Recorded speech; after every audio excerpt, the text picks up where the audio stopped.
Well, we don't get up till late because we're retired. 9 o'clock I heard a knock on the door. It was a chap from next door. He was out watering his tomato plants and he said, "Do you want the good news or the bad news?" I said, "The good news is you got a swimming pool?" "Yeah," and he come out and got a hole in the ground, you know.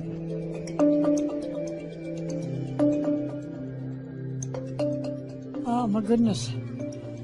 It's hard to explain, you know. A hole in the backyard. And as we've been out here watching it all morning with our neighbours, it's got bigger and bigger and bigger. And I think, when's it going to stop?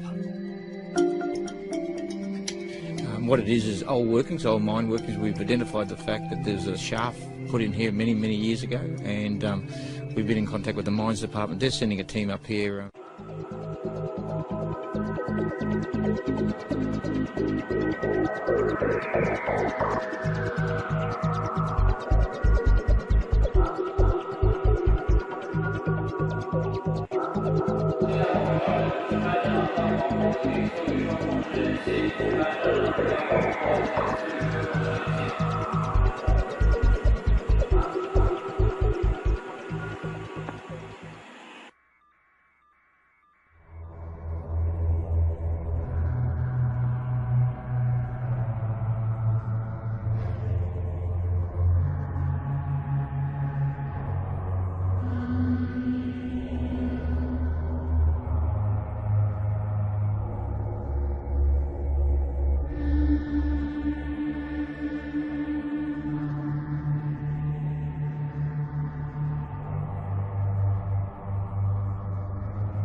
Summer, and there can't actually be snow somewhere in the United States. Can there? Yes, there can. Mauna Kea Observatory, that's over in Hawaii, of course, and as if it's not crazy enough that we have snow somewhere in the United States, how about the fact that...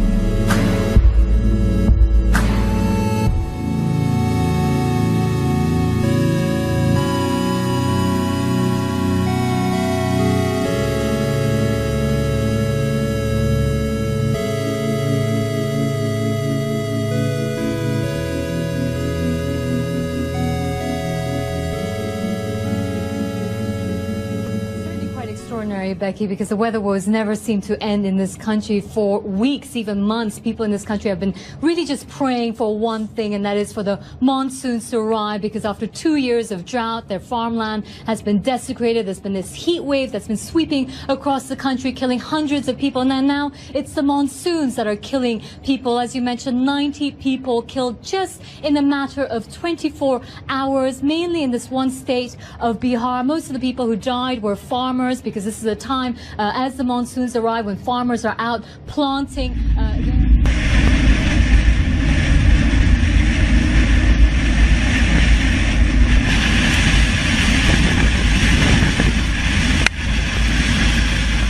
Don't think you'll be disappointed with this. Not a spot on lens, not a spider. There's no legs with this.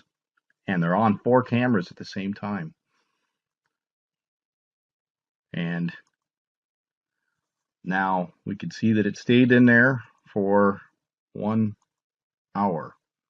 And then it bounces back. Again, it is in a orbit around Nibiru that looks appear to be coming and going. So it's going above and below the horizon as this thing is coming at us and away from us as it approaches us and then retreats as it goes around Nemesis.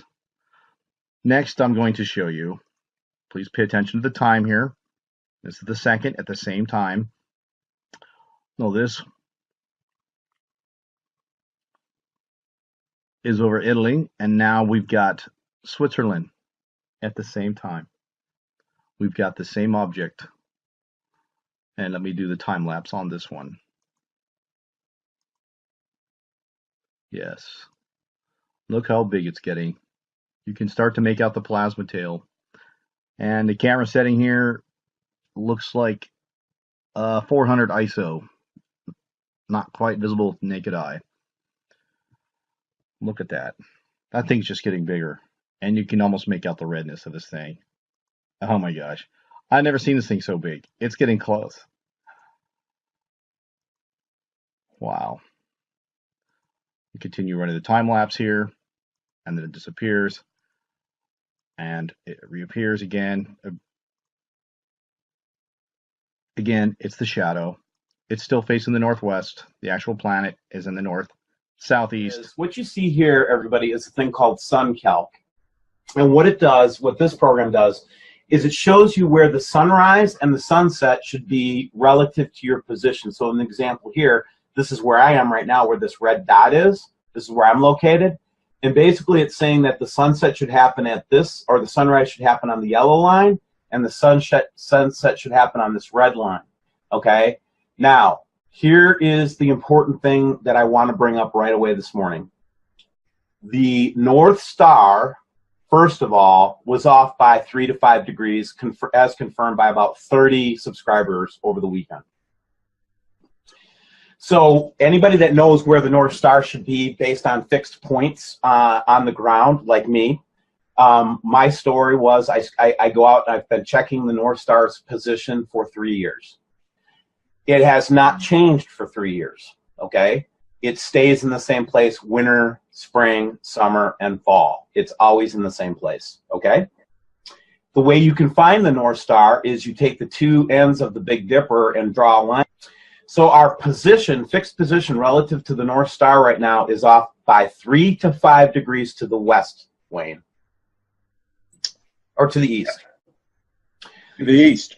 Yes. In my observation, and I have a solid one, and then I've gotten confirmation from several different people. So what does this mean? Why is Steve so freaked out about the North Star? The reason Steve is freaked out about the North Star is it's the one fixed point that we all can, everybody in the earth, can validate the North Star being in a position if they have two fixed points on the earth. Okay? I have now enough information to tell you from astrophysicists, astronomers, and people that have given us feedback at WSO, they all tell me that we're correct, Wayne. That the North Star has moved 3 to 5 degrees to the east. The implications of this, Steve, is, well, it's very disturbing. Yes. The second point I wanted to bring up, and that's what the SunCalc thing is for, is to say that you see that red line, Wayne, that points off at about rough, this is a rough 45 or just off 45 degree angle here. See that? I see it, Steve. From sunrise to sunset. So it is normal for us to see the sun setting in the northwest, and it's normal for us to see it rising in the northeast. First of all, that's not unusual for this time of year, you guys, okay? What is unusual, though, and if you can you see my little hand? Yes. When I looked at the sunset for the last 2 nights, the sunset has been here, where my hand is. About 22 degrees, Wayne. Which, by the way, Steve, as you know, when you called me on Saturday, and I immediately went in and checked my compasses, I registered and recorded the same anomaly.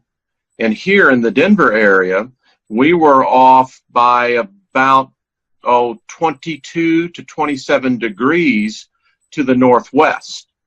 And it didn't change. In fact, Steve, I posted on my YouTube channel a recording of where I actually filmed the needle of the compass actually oscillating back and forth. And that was Saturday. Yeah, and by the way, and I won't bore everybody with the data, because it is pretty boring data, but that has been confirmed by several as well that did, after we talked on Saturday, I reached out to a couple of the other subscribers, and they all confirmed that they were also having the same magnetic anomaly.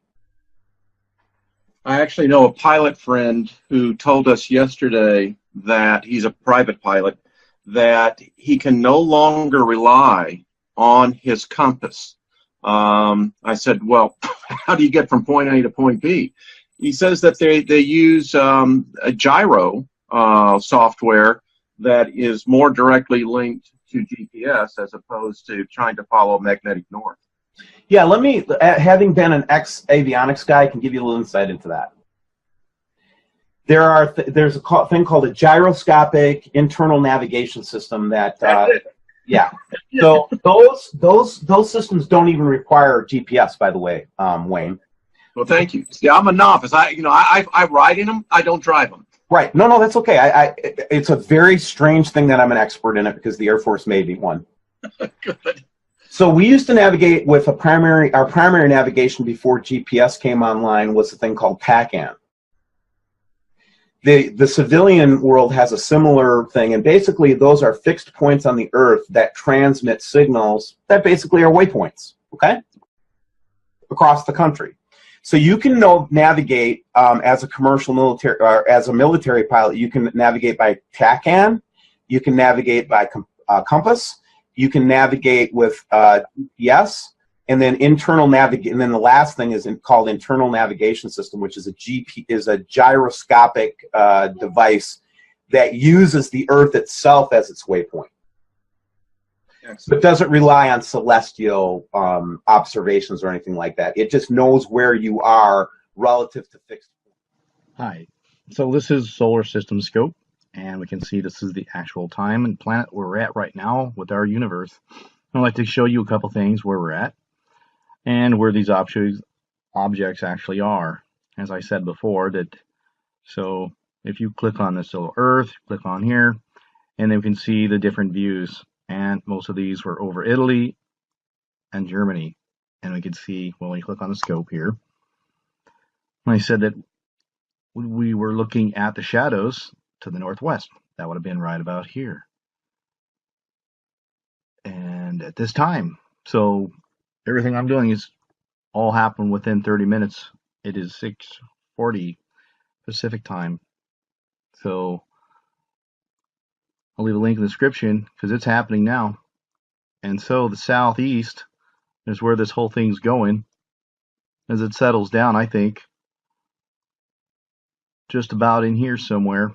It's probably, again, this is our horizon. This is our Earth's ecliptic plane. Through the plasma field, which is going to stop the Earth, pole shift. The rich people are going to hide in their cities, which a lot of Christians believe that this is going to be a six-seal judgment, and I'm one of them. And how can I stay calm? Because the world is not falling apart. Everything is falling into place, just the way God told you it was. So I wanted to show you one other planetary alignment that I think is important. And, I'm just looking at the elections, predictive programming, Neptune, the signs. I look at Bible prophecies where I get these alignments, and one alignment that I find very interesting is the Sun, Moon, Earth, Neptune in the Aquarius on August 31st. I've heard this date before, this alignment with Neptune, because it's a water planet, like in the days of Noah. I think they had an ancient flood when the water planet is in alignment with Aquarius. This is like a time clock. People were confirmed dead and 13 others remain missing after heavy rain caused flash floods and landslides in East China's Jiangxi province, South China's Hunan, Guizhou, Guangdong provinces, and Guangxi Autonomous Region. According to the local government, as of 6 p.m. on Wednesday, floods had left 3 people dead in Jiangxi. So far, 21,000 people in the province have been relocated, and another 10,000 people are in dire need of assistance. In Hunan, continuous rain resulted in swollen rivers, landslides, and mud rock flows. The provincial flood control and drought relief headquarters said on Wednesday that 3 people died in Hengshan County. Meanwhile, 4 others were reported missing. About 530 houses collapsed and nearly 12,000 people were evacuated. In Guangxi, one person was killed when a house collapsed in torrential rain. 2 were swept away by floods, while another was buried by a landslide. The rain and ensuing disasters also destroyed over 700 houses, ruined more than 20,000 hectares of crops, and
We begin in Ethiopia, where the death toll from a landslide at a rubbish dump in the capital has risen to more than 60, and there are fears it may still go up.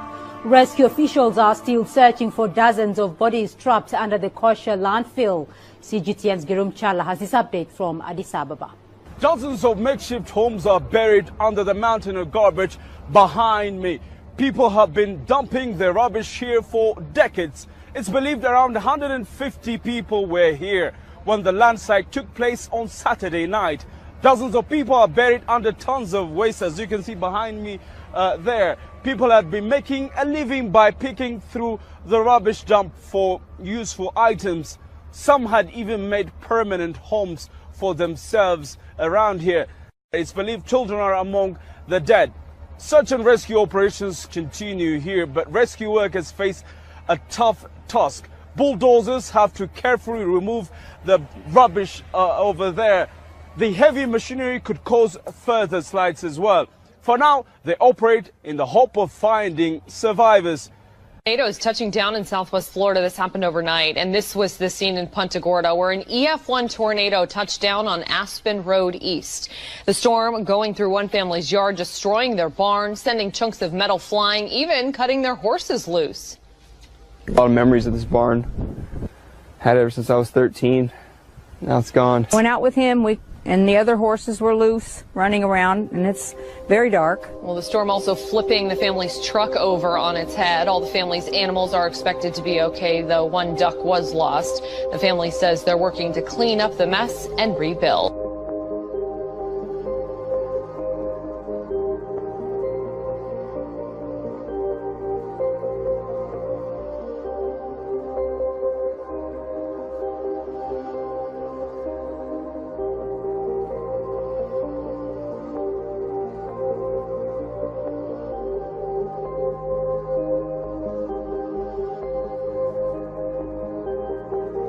China's National Observatory has raised its orange alert for frozen roads in the country's western Tibet autonomous region. The snowstorm and frigid temperatures have led to road and highway closures. A blizzard swept the Shikaze, Ali, and Shannan areas on Friday and Saturday. Snow drifts were 30 to 50 centimeters deep in the urban areas of several counties in Shikaze.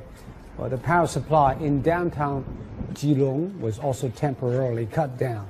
Local authorities are clearing the roads, so they also distributed food and livestock feed in advance to help villagers brace for the snowstorm. Maurice Christine, good evening. It is low tide here, but high water on the Great South Bay, where streets flooded and folks were forced to stay inside. Cars caught in salt water, a big problem. The rainy, wintry mix melted, and even several hours after noon's high tide here on Suffolk's South Shore, streets in low-lying areas were impassable. All eyes are on that massive storm. Take a live look at Wrigley Field in Chicago. The snow starting to come down right now. The roads messy, there this morning. They're bracing for up to half a foot of snow today. Highway havoc in the Midwest, a late winter storm slamming millions from Iowa to Minnesota. Awful. I didn't expect it to get this bad. It's intense. So crazy. Plummeting temperatures, freezing freeways, sending cars sliding off the road and into each other. The treacherous conditions causing this 24-car pileup outside of Minneapolis.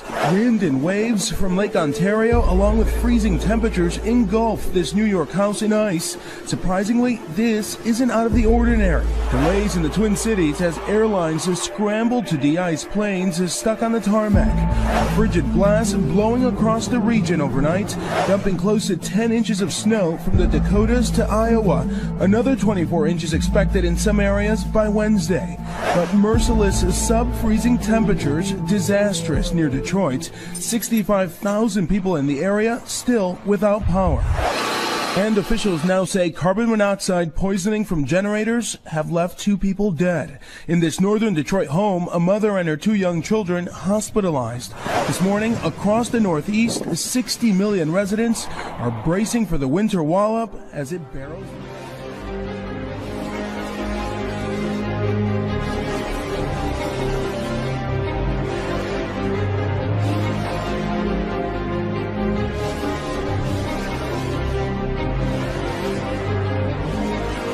Now to Peru and those tragic mudslides, the death toll rising there following intense rains that have left thousands homeless, but some heroic rescues giving many hope. Here's ABC's Marcia Gonzalez.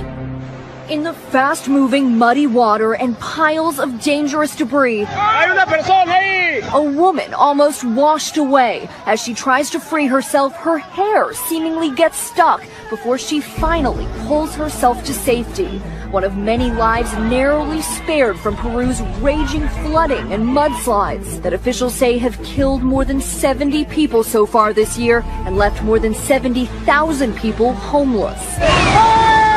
Tonight, as intense downpours overwhelm towns and send rivers pouring over their banks, desperate rescues are underway. Near the normally dry capital city of Lima, dozens of people crowd onto rooftops above washed-out streets. Zip lines being used to bring families and pets over fast-rising water. Others are forming human chains to get to dry ground. Tonight, half of the country is declared a state of emergency. Officials say this is the worst flooding in Peru in nearly 2 decades, with much more rain still expected.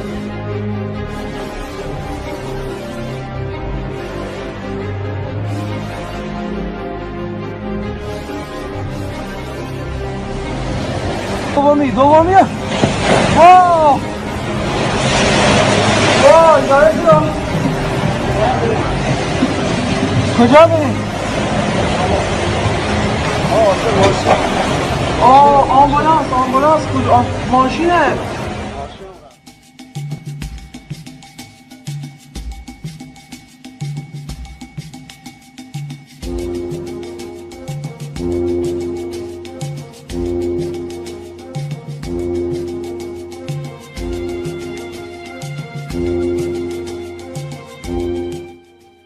Started taking everything up. My trash cans were flying everywhere. My tent was flying everywhere. I was kind of hanging on it, like almost like a monkey in a sense, trying to hold everything down.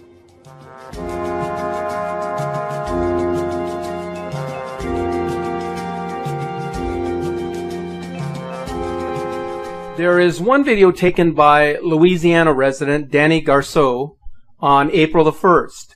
The video has garnered a great deal of attention. I would say that this is one of the most convincing captures of the star system that I have analyzed over the years. The brown dwarf in a very rare appearance as it orbits our sun in retrograde fashion.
And there was also a series of images taken on March 16th and 17th, which are equally incredible, showing the presence of a celestial body. These images are posted on our Facebook page and can be viewed close up.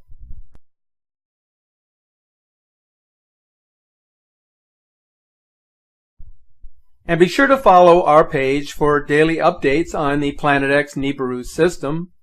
Leave a comment or a message, and as a source to share your images and videos. April 4th, Tuesday, 9 o'clock Mountain Time, 2017. What we're looking at is the Gulf of Mexico rainbow loop is what they call this. And you can still see a persistent disturbance down here in the Florida Panhandle.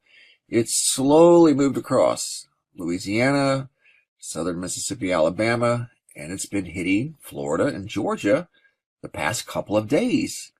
And it was so intense in Georgia yesterday that they've gone ahead and declared ahead of tomorrow's storms, because it's predicted to cause a lot of damage and destruction in southwestern Georgia tomorrow, that they've declared a state of emergency right here in Albany, or actually south of Albany, in Dougherty County.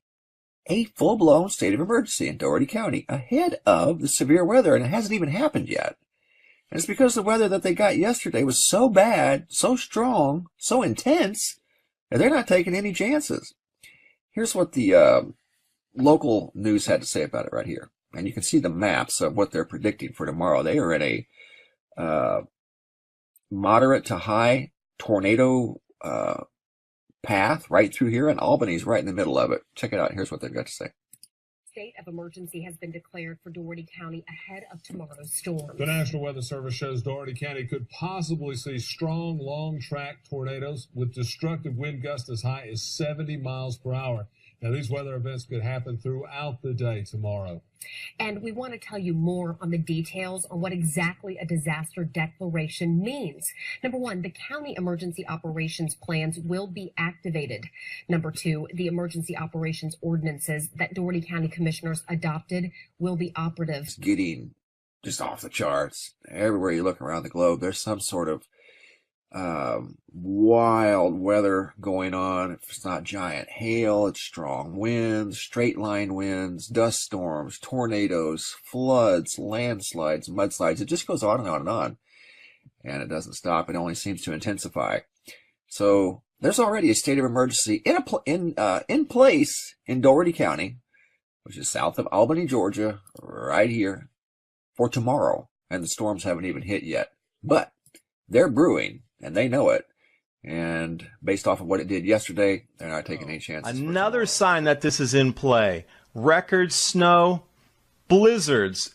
Newfoundland, eastern Canada, getting over 120 centimeters of snow. And for those of you in the U.S., 2.5 centimeters equals 1 inch. A couple images for you here. Snow up to the rooftops of homes. Now in Canada, when it's reported in the news as an unbelievable amount of snow, and this is in Gander, which also had record snows 2 years ago. Seems to be a trend in that area. Here's the actual depth of some of the snow on top of the cars. And all of you hearing about the melting sea ice, oh, it's going to melt in and we'll use all the Northwest Passage, and it's definitely disappearing, the sea ice, or so you've been told. Atlantic Ferry, stuck in sea ice off Cape Breton. This off the IceAgeNow.info newsfeed. Nova Scotia Ferry, stuck. They're not really sure when they can get it out. They're sending an icebreaker right now to try to escort it out of this slush pack ice. Image here for you of the escort ship trying to break it free right now and cut a channel through there. Cape Breton here on the map for you, far eastern Maritimes. Bit north of Halifax, Nova Scotia. Satellite image for you here. If truly all the sea ice was melting, you think further south latitudes would be the first place that it would disappear, not in the Arctic Circle, which they keep claiming. How can there be so much sea ice this far south if all the ice is disappearing in the north? How can there still be ice further south? This is just simple, commonsensical stuff.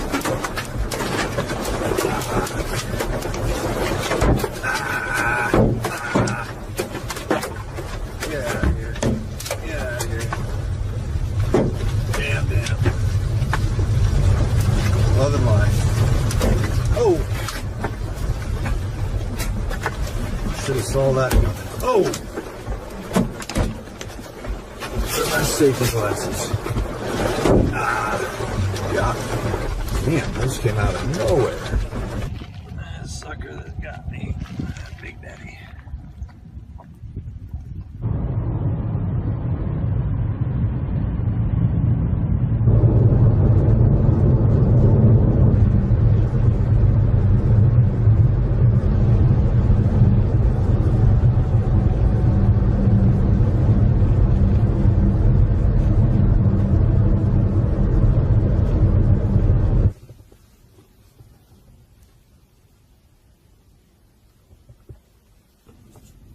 Well guys, got 3 tornadoes today and some beautiful lightning, and destroyed another window with hail, but more important news, we lost 3 storm chasers today. Kelly Williamson, Randy, the Storm Wranglers, were in an accident with another storm chaser named Corbin from Arizona, I believe. I didn't know him, but Kelly and I were friends, and used to hang out and underneath the storms and talk about everything except the storms. I remember being in New Mexico with him last year, and we were looking for arrowheads and didn't find any, but we talked about getting barbecue and beer all the times, but we kept missing each other. Just last 2 days ago in Oklahoma, he and I got to hang out for a good 20-30 minutes before getting all the funnel clouds, and he was a hard worker, and he was a good storm chaser. He was just a good old boy, down-to-earth guy, and that's what made the Storm Wranglers TV show so good. And I'll miss him. And my deepest condolences go out to the families of all of them. Yeah. So I don't know what else to say, but rest in peace, guys.